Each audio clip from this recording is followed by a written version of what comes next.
It is day 6, right? I'm not even sure what day I'm on anymore. Spent a good chunk of the day trying to make arrangements for my trip. Let's see, where are we? YouTube. So it's just live right now. I'm also just trying to pull up my arcs to see what has and hasn't happened in the last 24 hours. And at this rate, I'm just every day making something.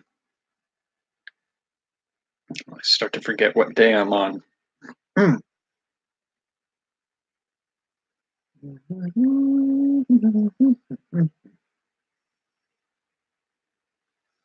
So I've been putzing around with BuildBox. And I will say, yeah, it's day 6, all right. I will say I've been less than like I've been less than enthusiastic with some of the limitations of it, but like for the price of what I'm paying. If this were a free piece of software, it'd be an amazing piece of software. It's not. It's expensive. Um, Now, part of that is I'm pushing the edge of what it can do. Like if you're looking to do an asteroids game or a Flappy Birds game, like you can do that. You can do that fairly well and fairly easily. When I brainstormed up my idea for my project, I just completely did it whole hog, brand new idea, not even worrying whether or not it's possible to do in any software that's out there right now. So some of that is my own fault. But yeah, so like it's not going to be as versatile as I need it to be to do everything I want to do, but I feel like I should be able to get at least a playable game. And I've been playing with it at this point to a degree that lets me make a moderately playable arcade game style game. Basically, what I've gone through is I've gone through a bunch of tutorial videos and ended up going into like a few of them were like, here's how you like they're a little misleading where they're like, here in this 45-minute video, we'll show you how to create a game from scratch. And then they load files of the graphics, like a 14 image sequence that becomes the animation for the running, and another 14 image sequence for the jumping. It's like, that you already had those made. You had all of the graphics already made. It's not done from scratch right in front of us. Now, the game mechanics of making them move, yes, but they're all forced into a template, which dictates very specifically, like, basically, it takes a character and moves them in a way that forces it's like cookie cuttering. It's basically reskinning existing games. And so for a lot of that, like you can do a lot with that. Like Dragon Warrior and Final Fantasy are both use a similar kind of overland map. You go into a city, you land on there, and it opens up a city on the inside. There's a lot in there that's essentially just a reskin of each other. And you can look at a lot of like Sonic and Sonic the Hedgehog and Super Mario. In many ways, they're really just reskins of one another.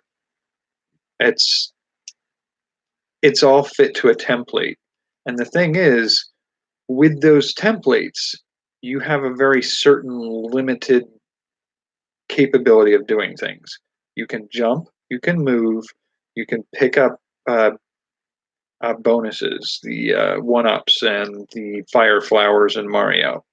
So, like every single one of those is really, in a lot of ways, it's the same game, with different graphics, and for the most part, there's not a lot of difference um, between like every part of the process. It's very much um, just reskinning the whole game, like I said. And so it's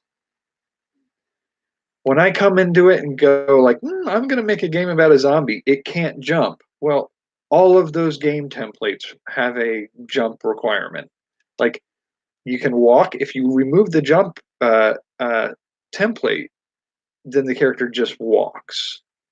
There's no way to do a climb unless you really bend the software. And so I'm still thinking I might be able to force it to do a good approximation of it. I haven't successfully done it yet in the software. Right now, what I've mainly been doing is essentially just rebuilding a Mario or a Sonic style game to get a sense for like how that game looks. And then when I get to a point where I I'm trying to figure out like how do I make that turtle shell mechanic in Mario where he encounters an enemy, and if he's standing on the ground in front of it and it hits him, it kills him. But if he hops on top of it, not just falls on it, if he doesn't do the hop when he hits it, it kills him. But if he hops on it, it turns it into a shell. And the shell at that point is not a hazard for him. But if he kicks the shell and it rebounds off a thing and hits him, it is a hazard to him. If he picks up the shell and holds it, he can carry it to a point where you let go and it goes off and hits targets in front of you. Those are a lot of complex mechanisms in this game. And like figuring out how to achieve that, that is really hard with BuildBox because they have a very tight template for you to work in. And so like the only thing I can think of is uh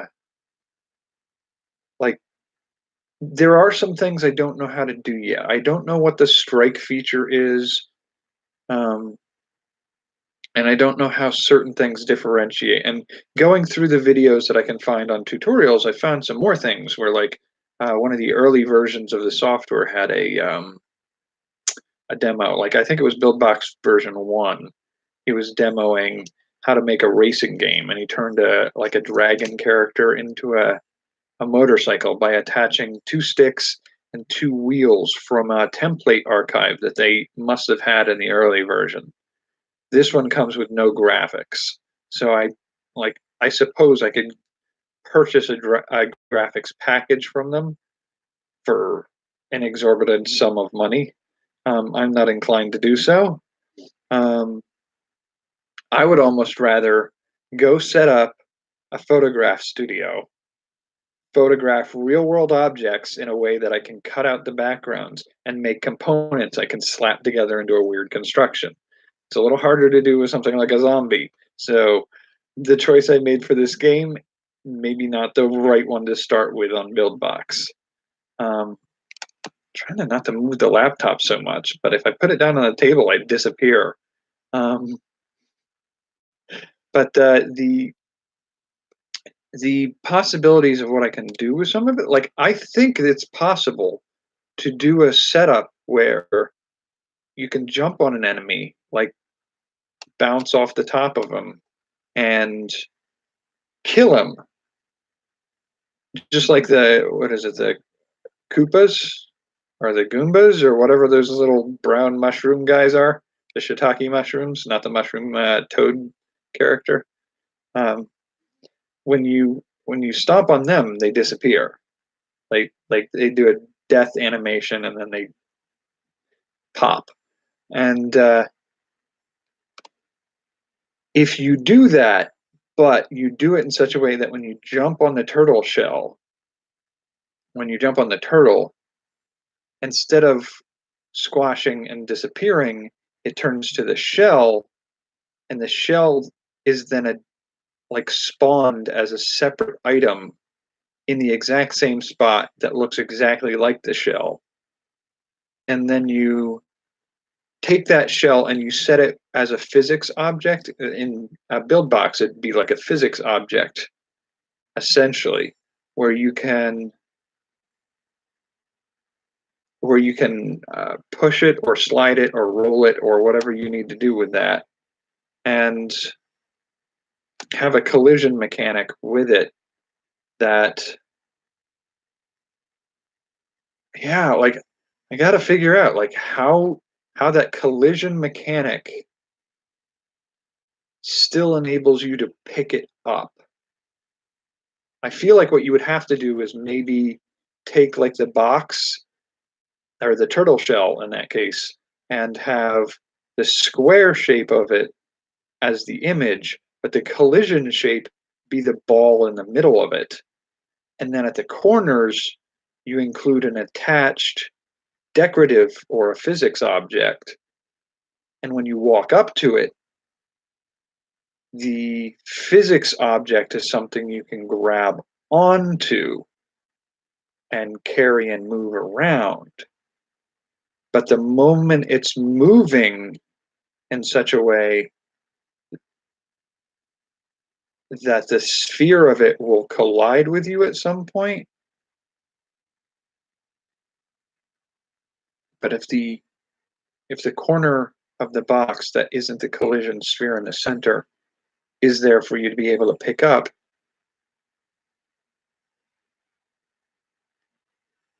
it will hit you first before the sphere. And if it hits you, it'll prevent the sphere from getting to you.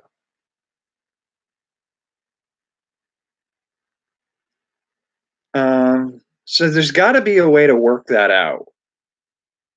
And like the reason I'm looking at doing that mechanic is like if I can figure out how to build the Mario game with that, they have the Fire Flower power ups. In my case, the Fire Flower, instead of changing the character's color and making you able to spit fireballs, in my case, what it would do is change the character's animation to one where he's carrying the object. And then when he's firing the fireball, it would be him throwing the object in a ballistic arc. And then the act of throwing that object would be to reset him back to pre-object holding status. Because I want it to be a one-time fireable object, not a repeatedly fireable, like not a chronic update. So, like, if I can do Mario, I'm that much closer to doing the zombie game that I want to make. Now, the other thing I need to do is figure out the way to do the climbing animation. And I do still think that it's possible that the jump animation could do that. But I'm not sure because Buildbox is such a forced template style that the jump may only be able to be done as a jump. Like I could make the animation do the crawling kind of animation, and that's fine, but the figure is going to jump as he's crawling. And I feel like I'm not sure yet, and I haven't dialed it in well enough yet to figure out if I can get like micro jumps so that you have to keep hitting the jump button to get him to crawl over something. You have to just tap, tap, tap, tap, tap, tap, tap, tap, tap, tap to get him to get over it. And I'm sort of okay with that if I can make it do that. And that would be adjusting the jump speed, the jump distance, and any jump bouncing or landing effects. Tone them so far down that it's literally just like vertical walking with an animation that looks like crawling. And so I have to figure that part out. But those two aspects of trying to figure that out with like trying to build the Mario version of the game would give me details of like, okay, I can do this, um, and then just tweak it.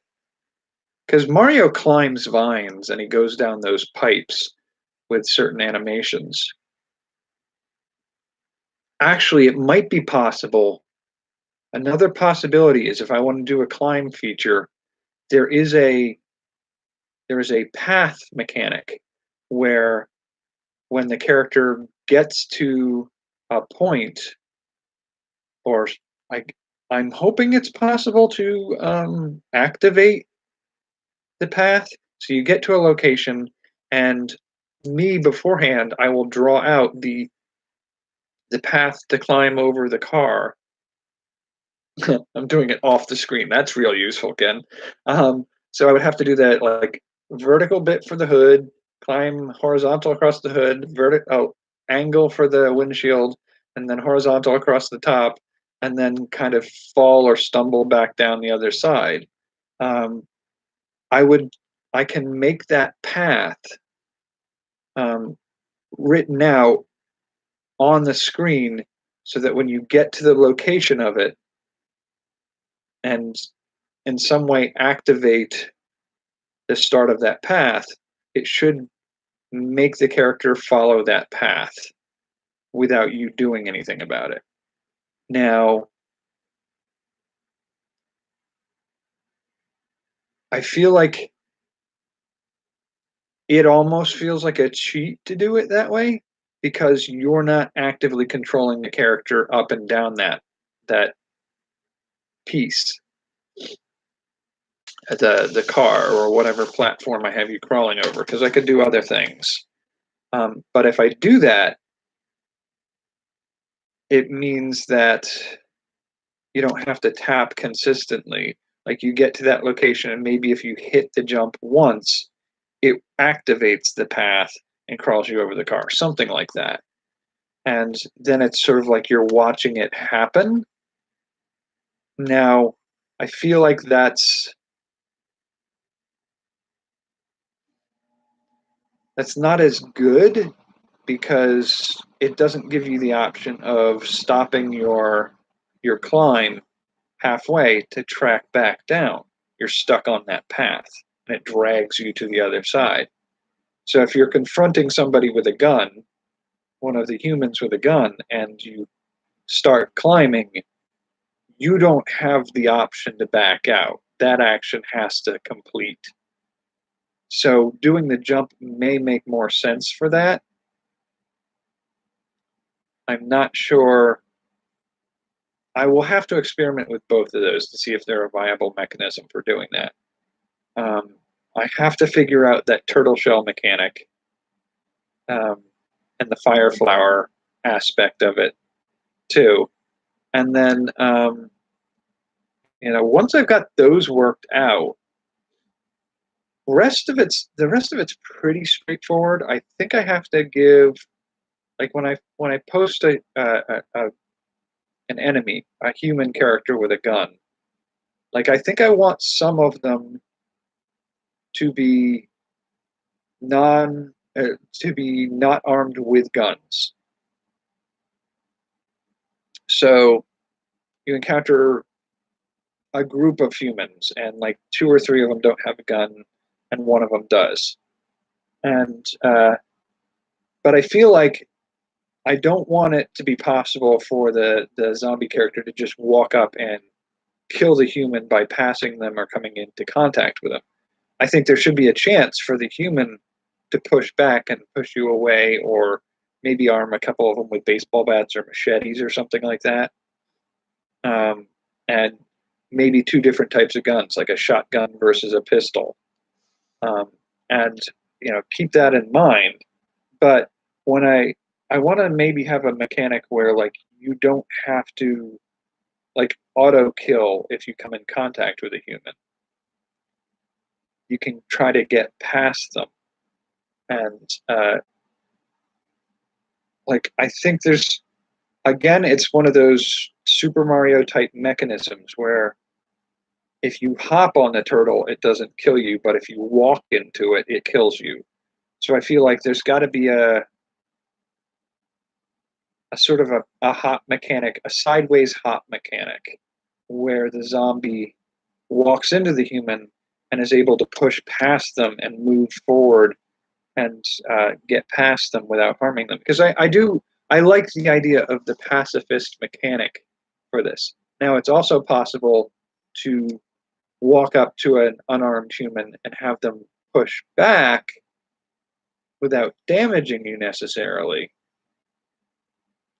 but for you to want to be able to stun them by running into them and not throwing objects. And if you've stunned them, then you can attack them and kill them and eat their brains if you want to do the non pacifist trek.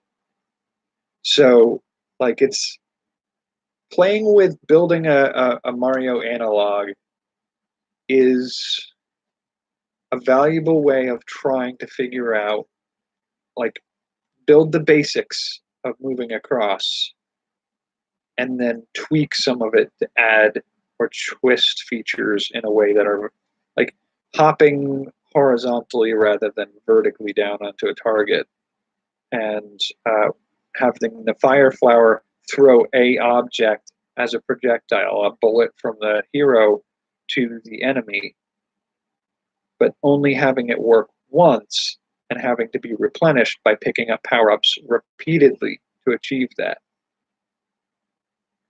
And then with those mechanics, I think that's pretty much everything to be able to achieve the game. I've got to do the terrain, the character designs, the climbing feature, the um, projectile stun, and the physical contact stun.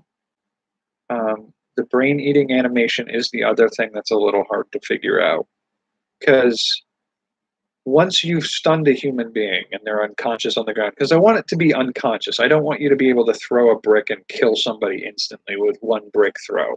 I've been hit in the head with a rock when I was a teenager. It sucked. It didn't kill me. Now, you can kill somebody by throwing a rock, but um, it's I I don't want that to be the outcome. Like, it makes every human just like the most fragile thing in the world. Um, so having the characters stunned or knocked out by a brick or an object thrown, I think I then have to turn the unconscious figure into a decorative object, which is an object you can walk behind or over or through, and then have a have an object underneath that decorative object that you have to do something to activate to release the coin drop, which is the brain, the coin of the game. So I have to, like, I think that's where I'm probably going to end up having to do it. Is like stunned humans become a decorative object, and the decorative object hides a thing, and then I there should be a feature that also allows that the unconscious decorative object of a human um, is like for a time period. It exists there on a time limit, say like 8 to 10 seconds. And if you don't eat that human and get the coin of the brain, then that object will turn back into an active enemy, where you have either a weapon that they can fire at you, a bat that you could, or a machete that they can hit you with, or they may be the physical bounce back that you have to get away from. So, like, it's a complicated thing just to get that function to work well.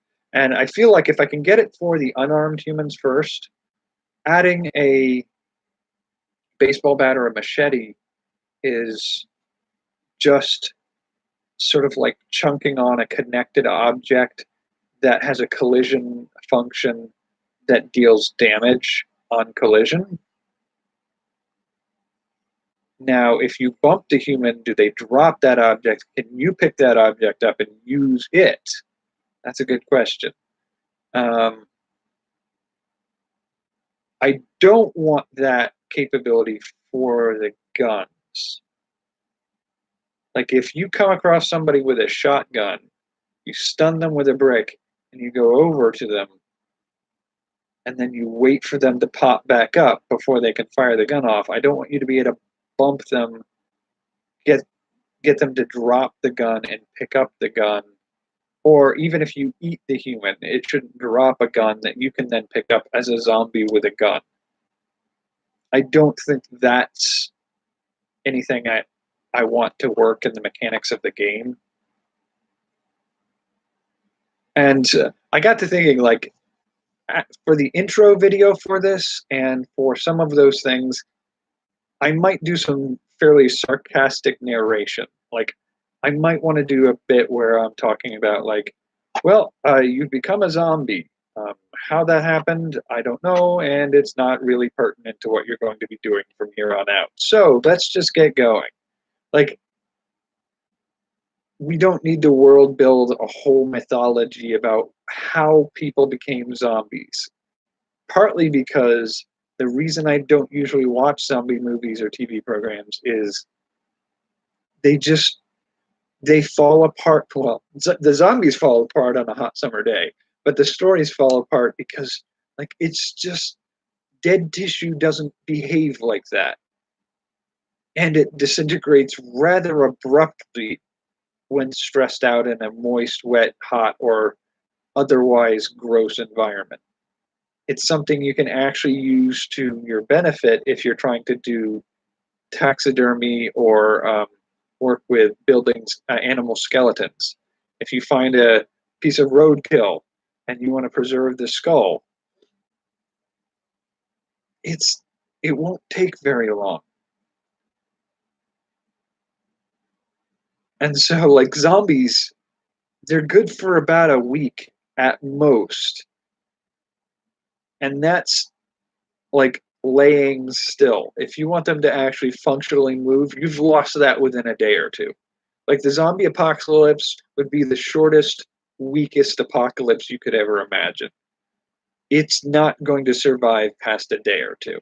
The muscles are going to go into rigor mortis and they're going to shred themselves within the first day of trying to make a body like that move. If you have something trying to animate a dead body, it's not viable. So trying to build a mythology of how it happened and what's going on, like I will never be able to convincingly do it. So it's best to just glaze it over. But if I'm going to glaze over it, I might as well do it as sarcastically as possible. And so I'll probably end up doing that. So yeah, that's sort of where I am with that. I have played a little bit with map making in the RPG Maker, and honestly, if that's the only thing I ever do with it, I will purchase a copy of it just to do that because that's immensely fun to me. I have a boatload of fun just building maps of entire fantasy worlds. And like, I wonder if, well, no, that the artwork they use for building those tiles is sort of like being loaned to you. It comes with the game, so you can build whole maps and whole worlds and that kind of stuff. It's really kind of neat. It's fun to play with. It's a trip back in time to some of my favorite games. But if I were to do that for something that I wanted to make my own game for, I may actually pull out some real world art materials and make paper maps with the features that I want to use that I can take into Photoshop, cut out pieces, and make the tiles out of it. And so, like, that's more likely what I would end up doing, just so I could be the one who owns all the artwork that I'm using for it and have all the rights to it. Um, the other thing I feel like I was thinking about, could I make a card game using simple, like, printouts of terrain and stuff like that, and have people building worlds, maybe being gods, building a world to then be inhabited by certain creatures, and try to build creatures, like a building game with cards where you construct the world and the monsters and the people in that world, and then try to bring them up as a civilization, sort of like a Sims, but as like a tabletop playable game. Um, I don't know how well that would work. I don't know enough about how I would do the mechanics for that. So, and I certainly couldn't use their art to do it. So I'd have to build my own artwork for it. I could do pixel art like they use for like the 6 and 8-bit or 16-bit graphics that they use in some of those games, and I could make some of those. Um, Probably with a week of time or something like that. If I devoted like a part-time work schedule to just making the artwork for it. I could also go over to like Fiverr or a couple of the other ones that I've looked at, and hire somebody to make me some simple game art. It would probably run about 40 to $100 to do that. I mean, it's to make a character. Probably I could probably get that for $5 to $10. If I want all of my art made for me in a couple of days or a week, schedule it beforehand and get somebody to make that for you. I know in an afternoon I can take like some pens and some pencils and some paper. I can even get some fancy parchment if I want to. Get some good ink dip pens. I can make my own custom inks that are more similar to what they used to use in old maps. And I can age the parchment and age the inks. And in an afternoon, I can make all the artwork for it that way and then just scan it into a computer. Far Cry 5. Not, I don't know that I've played. That sounds like one of those big fancy schmancy games that I haven't played yet. So I imagine it's just like a first person shooter, um, high quality 3D map kind of game.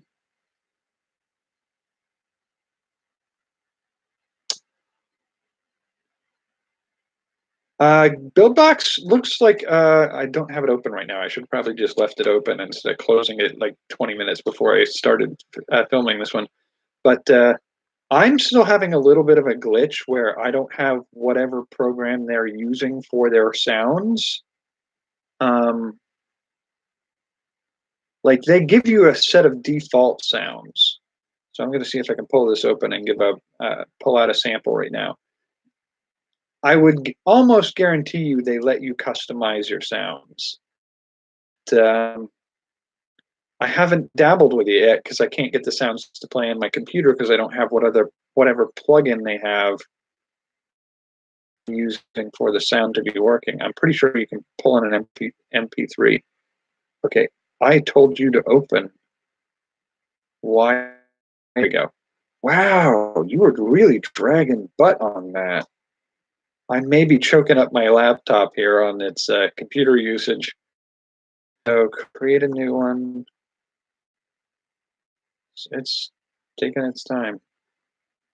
All right, so let's just say default portrait mode game.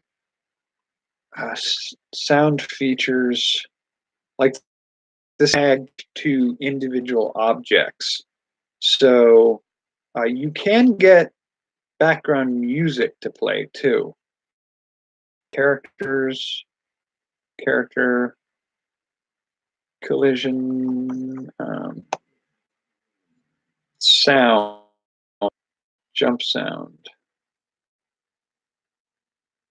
Okay, so you can edit no sound. So I can put in models for sound.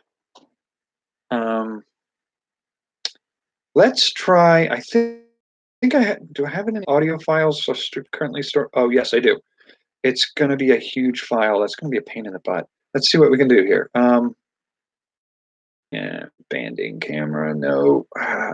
All the videos that I record for my interviews on my other channel have files. So I'm going to have to go.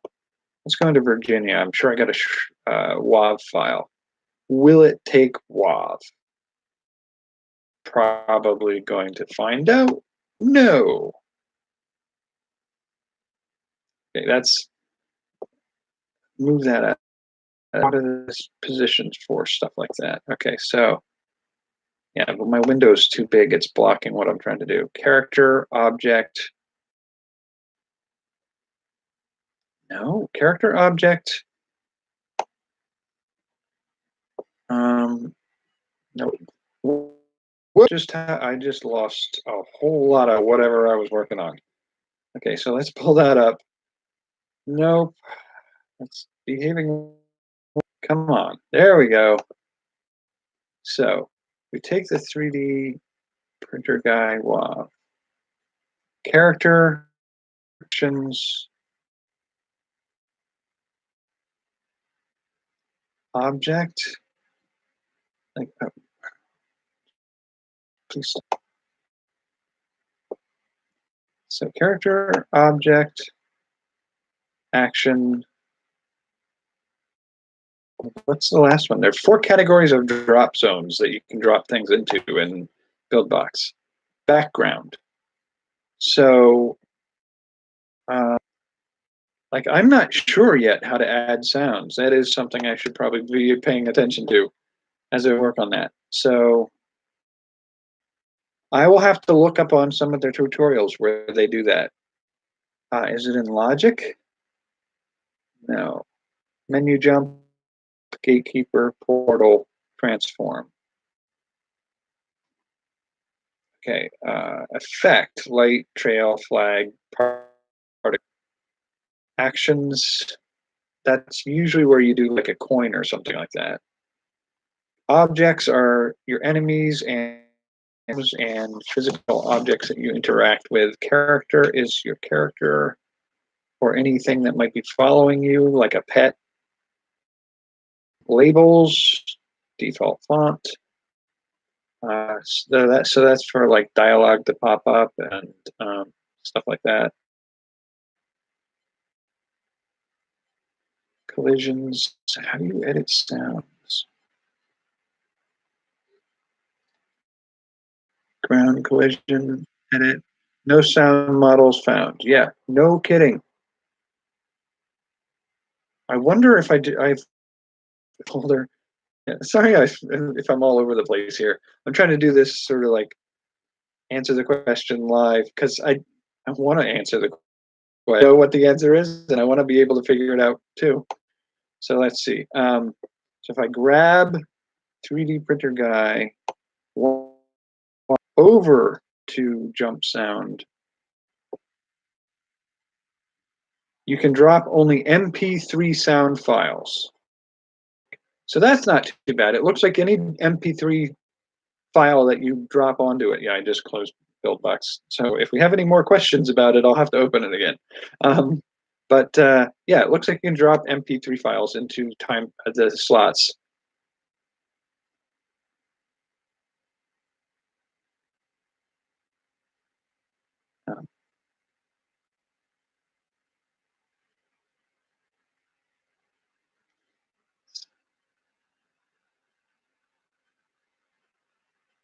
Okay, so and my Facebook page. All right.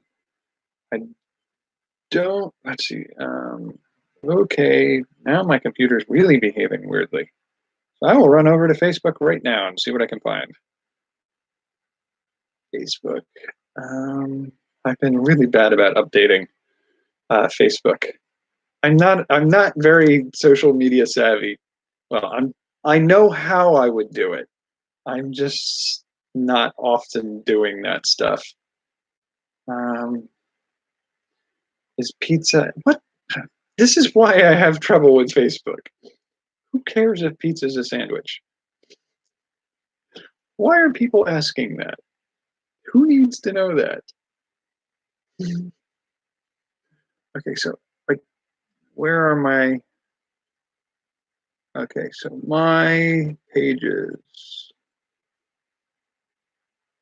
Okay, Art Cafe, Makerspace.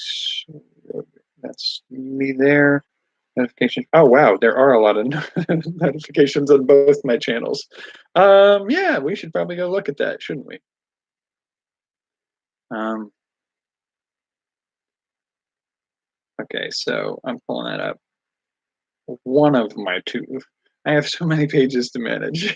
I feel like I'm chronically chasing these things. Let's see. Let's,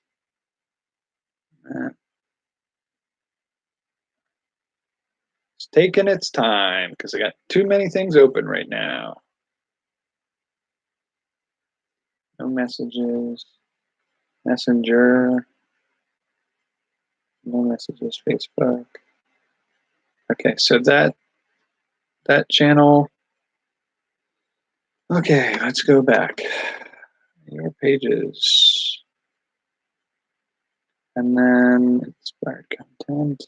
That has 7 things I should be tending to that I have apparently totally failed and neglected at. So inbox has 5 things. So one of them might be you or a notification. Yeah, I'm still getting used to the fact that like I have to handle these things. Comments and more. Okay, so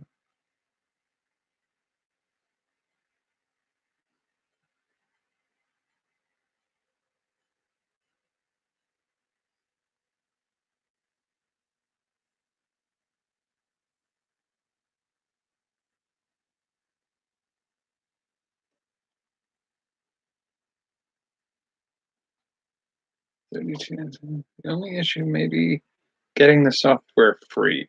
Okay, so I will address that. I will not read your information or your contacts or anything out there.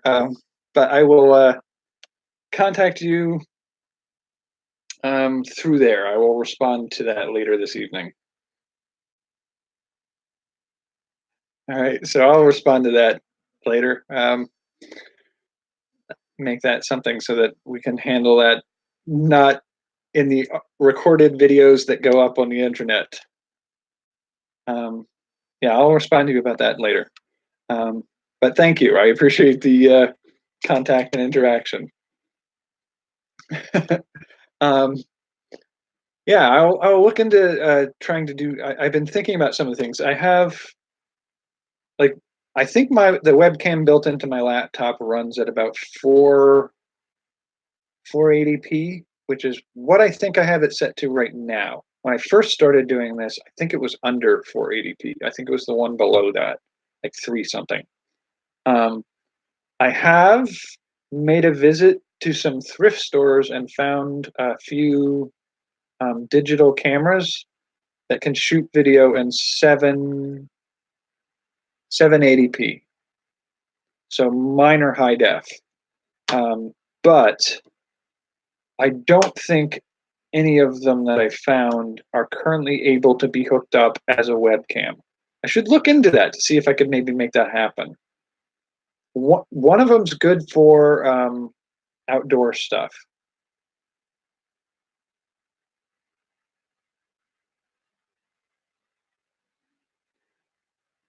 All right, so I'll take a look at that. But yeah, I've been working on upgrading my capabilities in the recent past. I also have a audio recorder I got off of Amazon that was like $50, so it's like really cheap, low end. But it it holds a lot of audio and it has a lot of capabilities to do like closed room sound. So if you have like a echoey room, there's a feature that can diminish that echo. It's not like one of those high-end ones, like a Tascam or whatever the YouTubers oftentimes use. I I didn't see a need to go that far yet, but I am looking at in the near future,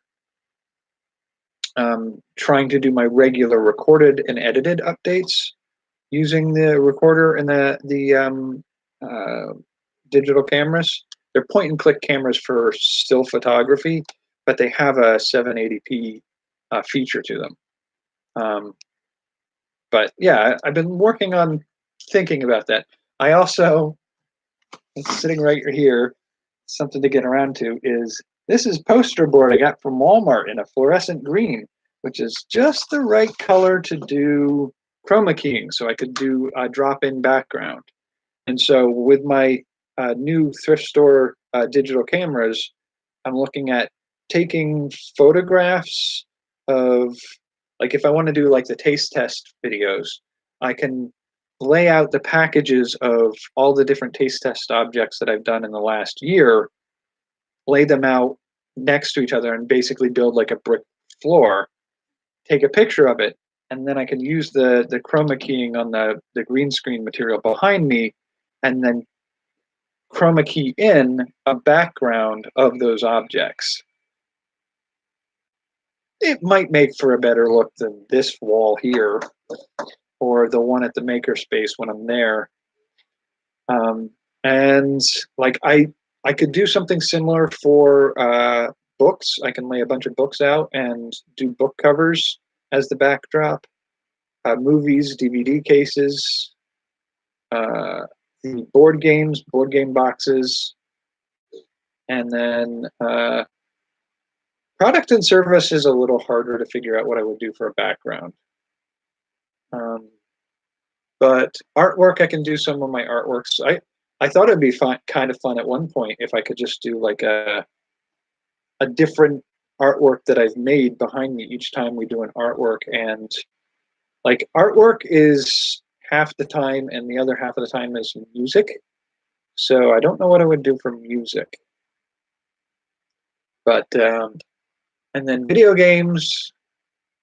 Once I've built a video game or two, I can have like I can build a video game map background that I can have behind me as just sort of like the chroma keyed in. So I am looking at increasing my capabilities. I think the other thing I need to work on, I've got potentially the sound figured out, maybe a better camera again.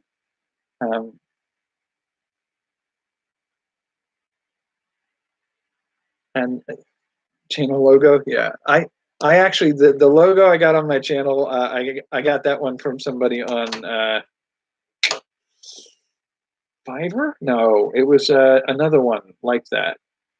That's like a similar location. And my hope was eventually to be able to do a small logo for each category and use that like a different color. I was going to do red, orange, yellow, green, blue, purple, and then like a white or a gold or something like that for the 7 categories of content that I usually explore. And then each one would be color coded with a simple black uh, logo. And I would stack that on the thumbnail of each video so that you could see, oh, this is a product video, oh, this is a movie video. And for the banner at the top, I wanted it to be each one of those logos sort of built like a what's the sort of like the Dragon Balls from anime, or something like that. Just have them floating around the name of the channel. I also thought it'd be fun to do a like an object from each category and then split down the middle to have the name in the middle. And I wanted to see, like give fans a chance to create fan art that I would change the logo and the banner regularly based off of fan art. That's a ways down the line. I know that's going to be a ways down the line. I also have to do a a subscriber video, like when you go to a channel, they oftentimes have that intro video about what the channel is and what it does. And I have a tendency to overcomplicate these things, and so what I need to do is get my better camera and audio working, and record the intro for each of the categories I do for a month, and then use those intros as clips for what the channel does. So, like, I have ideas for what I need to do for it. It's a gradual process at this point, and it just always seems like I have a good vision for what would be really great to do. It just takes effort to get there, and I'm working on it. I'm also working on another channel too, and I'm falling a little behind with some of the stuff I'm working on, but I'm still enjoying doing it. So it's all homemade, folks. It's gonna look homemade, and it's gonna be a little rough sometimes. And I feel like the video game I'm gonna work on probably is gonna look a little rough too. Um, Especially the zombie one, if I can't get some of those mechanics worked out. But yeah, so I I do feel like it would be interesting to try to use the chroma key and still images of actual people to make a video game. But I've seen video games. I used to play a game called Mega Race.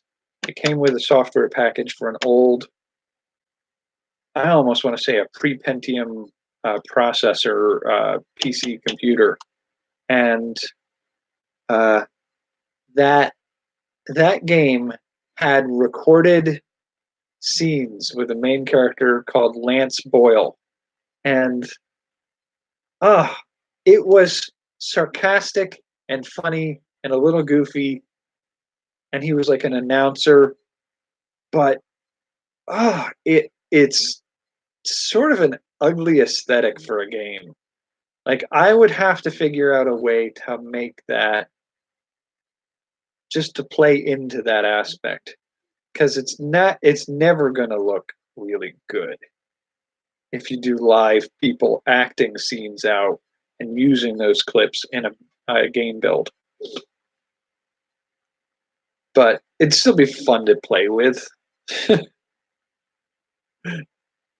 I don't know. So those are some of the thoughts about what I'm going to do with the channel. But we're coming up towards almost an hour again. Man, you get me rambling, I'll get going. Um, but for the game, I'm going to see if I can have just like a basic a basic game by the end of this weekend, sort of like a reskin of Mario, and then hopefully by the end of the month, I'll be able to sum up most of the projects that I've been working on since New Year's. Um, I won't have the animation done. There's a good chance I won't have the full edited second draft of the book done by the end of February. But I had originally planned to take March off, so I may just keep working on some of that stuff and update as that goes by.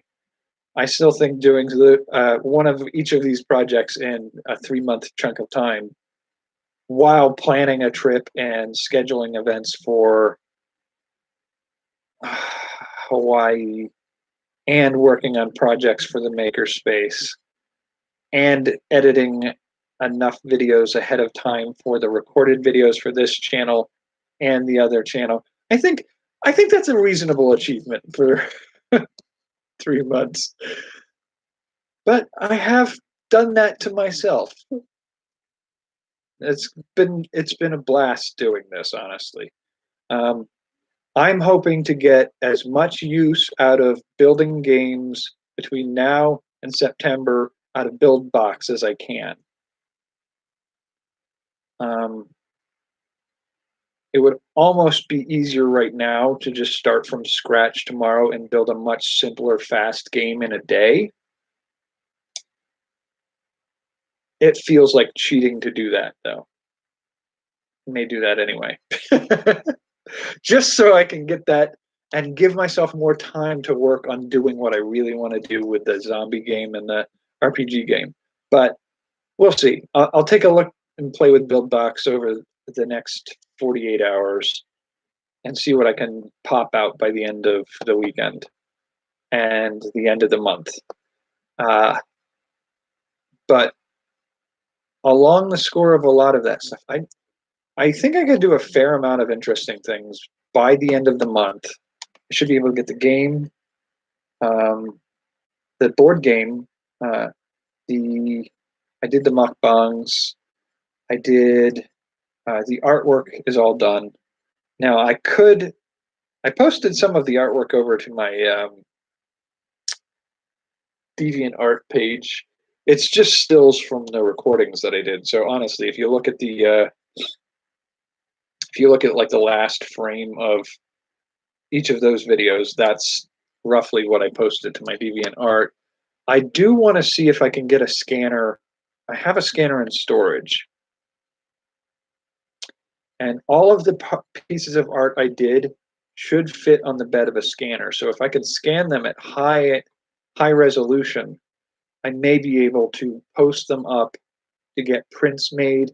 And I've been actually thinking about like the watercolor I really enjoyed doing, and I could do more like that in the future. The charcoal I enjoyed doing, so I could do like this and this and a few things like this and maybe the regular pastel as t-shirts and load that into a store and just sort of demonstrate that process. Like I can make posters out of them for sale online. I can do postcards and playing cards. I could do if I did enough of them, I could do like a coffee table book of like art experiments. And so part of the hope for me doing each one of these for each one of these weeks of a different type of content this starting at New Year's was to also be able to say like, okay, so we've taken it from brainstorming the idea to finished product. Now here's how you can have a store with your products for sale as digital goods. Now I could do these pictures also as a desktop art. So just as a digital file that you load onto your computer and put in on as a background. And so I might do that with like the scanning with a scanner. But like I want to be able to show ways to do that. And because I'm not able to catch a screen capture of my computer when I'm playing with it, which is kind of frustrating. It's one of the biggest hurdles I've been trying to work around on this one. I think there are ways to do it with like Twitch and OBS. I don't know that I can use OBS to live stream stuff on here. And I kind of like doing this live. I thought about seeing if I could pull out a small hand mirror, like a rectangular hand mirror, and point it at my screen and have it reflecting what's on my screen. And then have a little mirror of me in a corner. So it's like a lot of smoke and mirrors to make that happen. But I like the live doing of it. I just wish there were ways to do like a picture-in-picture kind of thing, or yeah, I don't think that's possible live. I'm enjoying doing live. I can also just record it and use the editing software to do picture-in-picture and load that up after the fact. But yeah, so some things to think about doing on this channel in the next month or so. I gotta figure out what the heck I'm gonna do when I'm out in Oahu, because I imagine getting access to the internet is going to be rather difficult. And I was briefly entertaining the notion of not bringing my laptop with me because it's not in the best shape. Lugging it around is probably not going to help it any. And going through security with that, I haven't been on a plane since before 9/11 happened. So I imagine it's going to be more difficult than I remember. And it's like, it'd be easier if I could just take one backpack full of clothes, my camera, and my audio recorder for the trip I'm going to be making to the makerspace to record the interviews there, and then take some still pictures. And like, if that was all I took with me, I'd be fine with it. But if I'm going to make content while I'm traveling and upload live and do some of that kind of stuff, and I kind of want to edit while I'm traveling too. Like, I'm going to have a lot of downtime where I'm just sitting on a plane. It's 12 hours of flight. I'm going to have about a 9 to 12 hour layover in San Francisco for the trip out to Oahu. And on the way back from Oahu, I think I have a 4 to 6 hour layover in San Francisco before getting back to Boston and taking a bus up from Boston to here. So it's going to have a lot of time sitting. It's like 12 hours of flights sitting. I may try to use that time to sleep. I don't know how well I'll do it sleeping on a plane, especially when I'm jammed between two people, which I'm surely going to get jammed between two people. But for the price I got for flying, it's a pretty good deal. I'll take jammed in a seat for 6 hours for saving a couple $100 easy. But yeah, so I really started going off the rails on the ramble there. I should probably call it there tonight. I will see what I can achieve in BuildBox by tomorrow night for a last update on the week for the game building. And then I've got the final week is tidy up projects, the last bit of project creation.